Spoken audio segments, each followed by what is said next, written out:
Écoutez cette parabole. Un homme était propriétaire d'un domaine.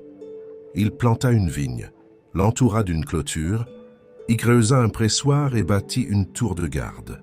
Puis il loua cette vigne à des vignerons et partit en voyage. Quand arriva le temps des fruits, il envoya ses serviteurs auprès des vignerons pour se faire remettre le produit de sa vigne. Mais les vignerons se saisirent des serviteurs, frappèrent l'un, tuèrent l'autre, lapidèrent le troisième.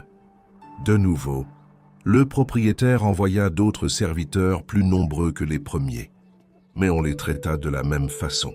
Finalement, il leur envoya son fils en se disant « Ils respecteront mon fils ». Mais voyant le fils, les vignerons se dirent entre eux « Voici l'héritier, venez, tuons-le, nous aurons son héritage ». Ils se saisirent de lui, le jetèrent hors de la vigne et le tuèrent.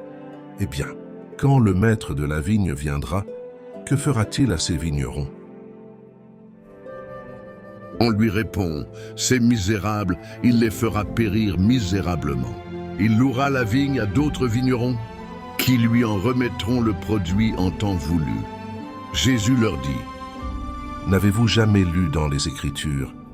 La pierre qu'ont rejetée les bâtisseurs est devenue la pierre d'angle. C'est là l'œuvre du Seigneur, la merveille devant nos yeux.